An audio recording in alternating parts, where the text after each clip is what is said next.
Hello everyone, appreciate those of you who watch this video. I hope you enjoy it. And today we're talking about double indemnity. Oh man, I can't pronounce the word. Anyways, it's a Billy Wilder film, Noir, starring Fred Macmurray and Barbara Stanwyck.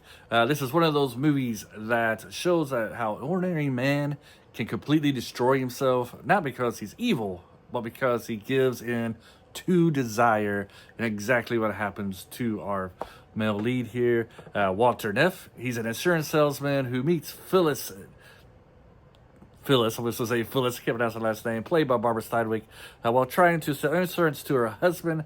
The first meeting is famous. He notices her anklet, and I don't know why, but this kind of reminds me of Amish Paradise, where, you know, the Amish are looking at their Playboy and they're just going over, you know, they're hooting and hollering over the girl's ankles.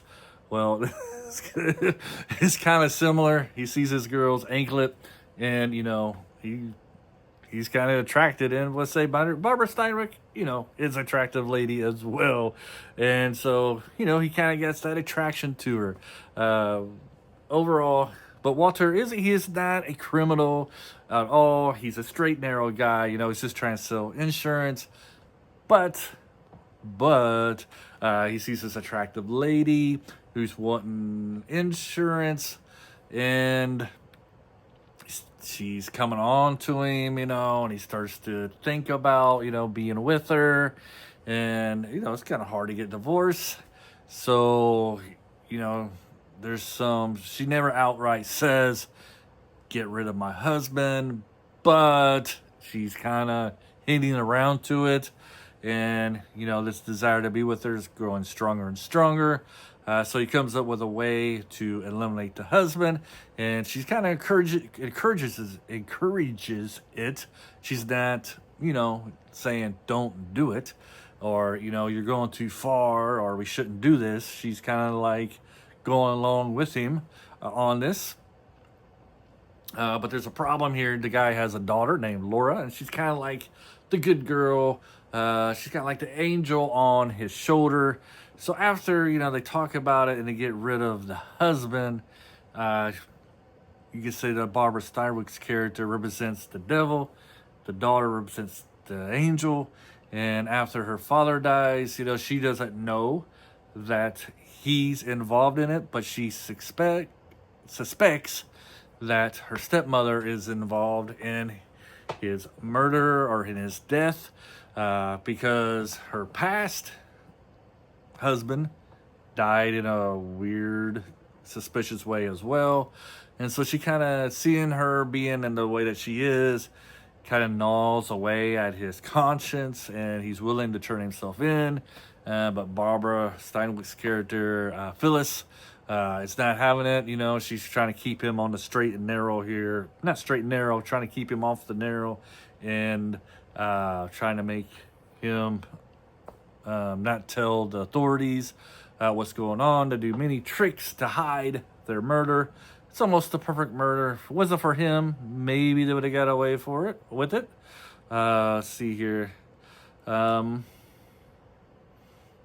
Just reading my notes, sorry. So what makes the movie so effective is how slowly he falls, like I was saying.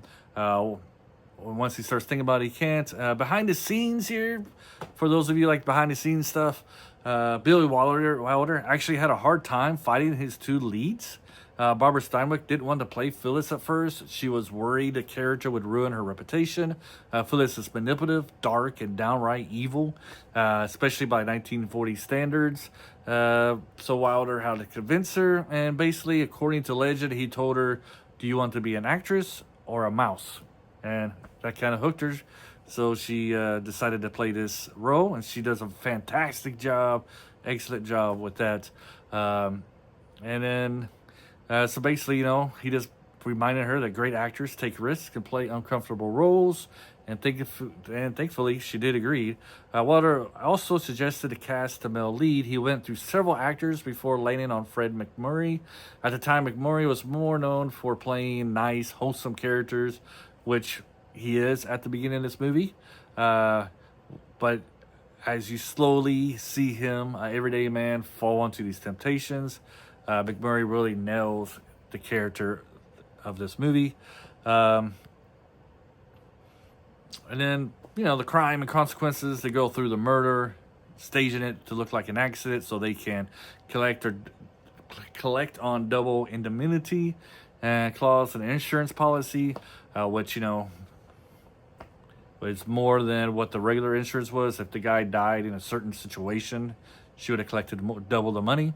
What's great is that they almost get away with it. Investigators suspect Phyllis, but they think she had a different accomplice.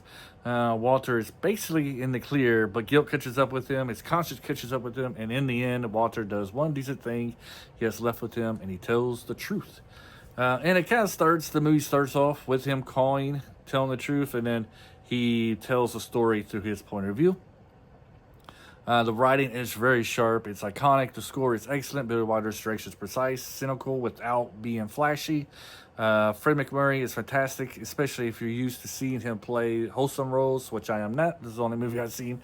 But it's there. I got that from another critic's observation of him as I was doing my research. He slowly transforms from confident professional to a broken man. Barbara Stanwyck is unforgettable. Like I said, she's very great in this movie. I saw her in another one. I can't remember what it was. It's been a while ago, but she was a very good actress. I didn't realize how good of an actress she was until I saw this one and the other one. I can't remember it, but I remember her being good in it. One funny thing I couldn't help noticing is Macmurray constantly calling her baby.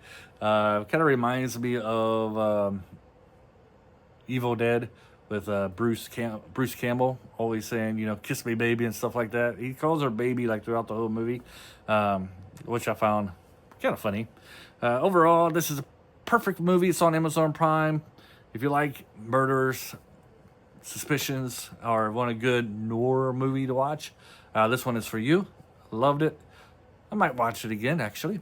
And like I said, you can find it on Amazon Prime at the moment. Have a great day, and until next time, bye.